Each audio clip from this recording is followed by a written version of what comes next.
बिस्मिल्लाहिर्रहमानिर्रहीम अस्सलाम वालेकुम dear student I am Bilal with Bilal academy sir dear student का क्लास फर्स्ट केमिस्ट्री शुरू करे चैप्टर नंबर 1 स्टोइकियोमेट्री के हम सर टॉपिक दे मोल मास कन्वर्जन इंतहाई आसान टॉपिक दे इस मुश्किल बिगनिश राजू पर टॉपिक तरफ था मुंगा बुक ने एग्जांपल 1.6 रागस एग्जांपल 1.6 सवई how many gram of carbon dioxide can be produced by thermally decompose 8.8 mole of zinc carbonate इंतहाई आसान दे 8.8 मोल موږ زین کاربونیټ راکړی دی وای دا چې کله ډیکمپوز شي دا چې کله مات شي ویلی شي نو څونه ګرام به موږ کاربن ډای اکساید راکړي ٹھیک شو د کوېسچن باندې بیا هم یو پیر ځان پوهه کوي 8.8 مول زین کاربونیټ موږ راکړی دی وای دا چې کله ډیکمپوز شي نو څونه ګرام موږ کاربن ډای اکساید راکړي ٹھیک شو مول راکړی دی ګرام نه واړي صحیح ده ها نو دا زم سره د زین کاربونیټ کیمیکل فارموله ده خو اوس په موږ ګورو چې دا زموږ سره کیمیکل بیلنس اکویشن دی کنه دی زین کاربونیټ ټیک شو نو بالکل دا زموږ سره کیمیکل بیلنس اکویشن دی صحیح ده ها ځکه دی چې یو زینک زموږ سره دلته دی زد ان یو زینک زموږ سره دلته کې دی یو کاربن زموږ سره دلته کې دی یو کاربن زموږ سره دلته کې دی دلته کې درې اکسیجن دی یو سوري 1 اکسیجن دا دی او 2 اکسیجن دا دی نو پلس 1 پلس 2 دا زموږ سره درې اکسیجن راغلي نو زین کاربونیټ کیمیکل بیلنس اکویشن دی صحیح ده ها اوس راځو په 1 مول زین کاربونیټ موږ له راکړل دا چې کله ډیکمپوز شو نو 1 مول کاربن یې موږ له راکړل 1 مول زد ان سی او 3 چې کله ډیکمپوز شو نو دی موږ له 1 مول سی او 2 کاربن ډای اکساید راکړو چې کله 1 مول زین کاربونیټ ډیکمپوز شو نو موږ له 1 مول کاربن ډای اکساید راکړو نو چې 8.8 مول زین کاربونیټ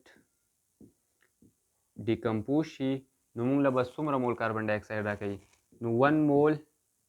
موږ له 1 مول کاربن ډای اکساید راکړو نو 8.8 مول موږ له څونه کاربن ډای اکساید راکوي ټیک شو 8.8 مول موږ له څونه کاربن ډای اکساید راکوي دا چې سره ملټیپلای شي نو هم دغه 8.8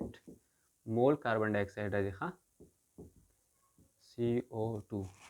ٹھیک شو 8.8 مول چې موږ کله ډیکمپوز کړو موږ وسونه کاربن ډای اکساید راکړي 8.8 مول موږ کاربن ډای اکساید راکړي ٹھیک شو ها دلته کې دا مولز دی نو دا ګرام تاړه غواړي د دې ماس معلومول غواړي څونه ګرام موږ کاربن ډای اکساید راځي نو ما تاسو ته خبره کړې وه چې کله موږ ګرام معلومو ټیک شو یا مالیکولر ماس معلومو د هغې لپاره هم سره فارموله هم سره څه ده نمبر آف مولز ټیک شو نمبر آف مولز ماس اینڈ ګرام divided by molar mass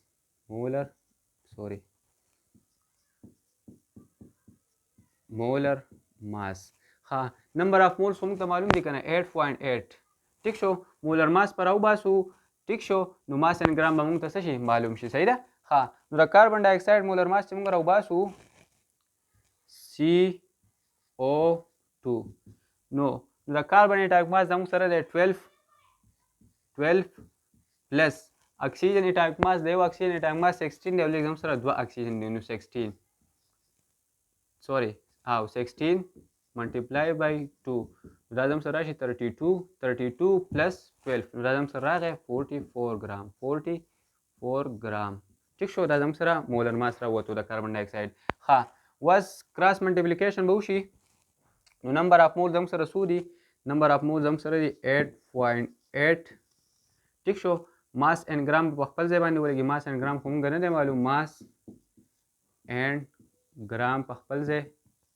ټیک شو ها مولر ماس هم راویستو مولر ماس هم سره 44 وس دقه 8 دا به کراس ملټیپلیکیشن به وشي دا به دلته کې په ډیویژن کې دی 44 په ډیویژن کې دی چې بره راشي نو دا ملټیپلیکیشن کې شي 8.8 ملټیپلای بای 44 ټیک شو ها دا دوه چې موږ ملټیپلای کوو نو زموږ سره چې څه انسر راشي نو به زموږ سره د کاربن ډای اکساید ګرام راوځي ټیک شو چې څونه ګرام زموږ سره کاربن ډای اکساید راغی نو زه یې هم ملټیپلای کوم تاسو یې هم ملټیپلای کوئ چې څونه راځي صحیح ده ها نو دا زموږ سره راغی 3872 ګرام ګرام یې غوښتل که نه